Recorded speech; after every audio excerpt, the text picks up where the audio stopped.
વડોદરા શહેર traffic police વિભાગ દ્વારા ટ્રાફિક જવાનોને એસી હેલ્મેટ આપવામાં આવ્યા છે। કાળઝાળ ગરમી પડી રહી છે, સૂરજદાદા અગનગોળા વરસાવી રહ્યા છે અને તેવામાં ભર બપોરે ટ્રાફિકના જવાનો સિગ્નલ પર ફરજ બજાવતા હોય છે। તેઓને ગરમીથી રાહત મળે તેવા આશય સાથે આ એક પ્રયાસ વડોદરા શહેર ટ્રાફિક પોલીસ વિભાગ દ્વારા કરવામાં આવ્યો છે। ગૃહ વિભાગે પણ ટ્રાફિક પોલીસ જવાનોની ચિંતા કરી છે અને તેવામાં વડોદરા શહેર ટ્રાફિક પોલીસ વિભાગ દ્વારા કાળઝાળ ગરમીથી ટ્રાફિક પોલીસ જવાનોને બચાવવા માટે તેમને રાહત આપી શકાય માટે ટ્રાફિક પોલીસ જવાનોમાં એસી હેલ્મેટનું વિતરણ કરવામાં આવ્યું।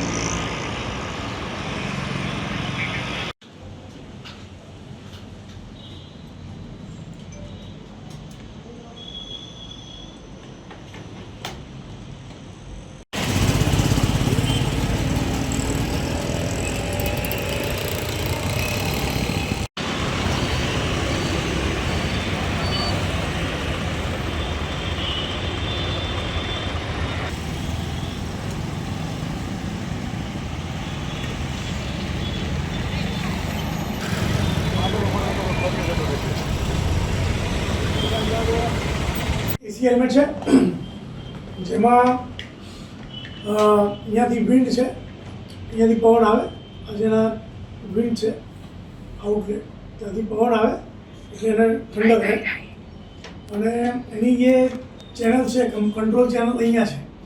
કંટ્રોલ પેનલથી એને કંટ્રોલ કરી શકાય, ધીમું કરી શકાય, ફાસ્ટ કરી શકાય।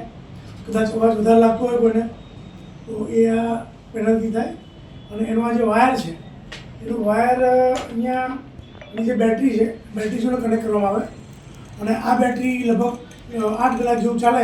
દિવસભર જે હોય પોતાના કમર પર બાંધી અને આ બેટરી રાખી શકે છે અને આ હેલ્મેટ જો કનેક્ટ થઈ જાય છે। ગયા વર્ષની જેમ આ વર્ષે પણ જે ગરમીનું પ્રમાણ વધી રહ્યું છે તે અમારી પાસે 500થી વધારે એસી હેલ્મેટ છે, જેના કારણે જે રોડની ગરમી, તડકાની ગરમી, સાયલેન્સરમાંથી નીકળતો ધુમાડો એની ગરમી, એ ગરમીથી પ્રોટેક્શન આપવા માટે જે પોલીસ કર્મચારીઓ ચાર રસ્તા વચ્ચે તડકામાં ઊભા હોય છે એમને થોડી રાહત થાય, થોડી ઠંડક થાય એના માટે એસી હેલ્મેટ આપેલા છે, જે આજથી અમે એમને જરૂર જણાય પહેરવા માટેની સૂચનાઓ આપી છે।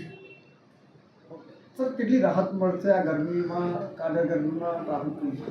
સતત આ કીધું એ પ્રમાણે ડામર રોડની ગરમી હોય, સાયલેન્સરમાંથી નીકળતા ધુમાડાની ને વ્હીકલની ગરમી હોય, તડકાની ગરમી હોય, એની વચ્ચે આ હેલ્મેટથી એમને થોડી રાહત મળે છે અને એ ઠંડકને કારણે એ થોડોક વધારે કાર્યરત રહે છે, એમની કાર્યશક્તિ વધે છે અને એમને સારું લાગે છે। સર, કેટલા સમય સુધી આ હેલ્મેટ કાર્યરત રહેશે અને એક દિવસની વાત કરીએ? હેલ્મેટમાં તો ગયા વર્ષે એમણે જ્યારે વધારે ગરમી લાગી એ વખતે તેમણે પહેર્યું હતું। એ જ રીતે જ્યારે એમને જરૂર લાગે કે ભાઈ ગરમી વધારે છે ને અમારે હેલ્મેટ પહેરવું છે ત્યારે લોકો પહેરી શકે છે। આ હેલ્મેટ કેટલા કલાક કાર્યરત રહે છે અને કઈ રીતના?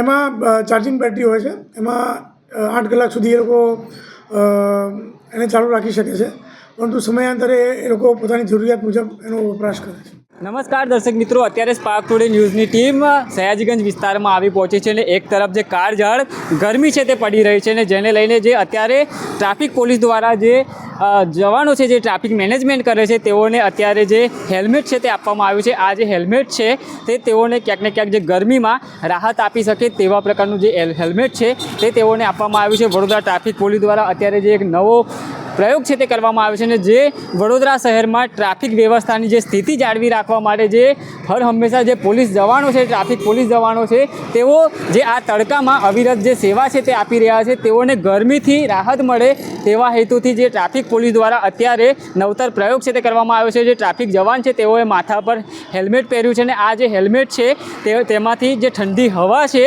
તેઓને અહીંયા આ જે જવાન છે તેઓને મળી રહે તેવા પ્રકારનું આયોજન છે તે ટ્રાફિક પોલીસ દ્વારા કરવામાં આવ્યું છે અને આ જે પ્રયોગ છે તે કરવામાં આવ્યો છે, જેને લઈને જે વડોદરા શહેરમાં જે ભર બપોરે જે ટ્રાફિક જે નિયંત્રણ કરે છે તેવા ટ્રાફિક જવાનોને જે પોલીસ જે જવાનો છે તેઓને ક્યાંક ને ક્યાંક ગરમીથી રાહત મળી રહેશે। કેમેરામેન રાજ દુબે સાથે હું Ravi Sindha, spark today news, Vadodara.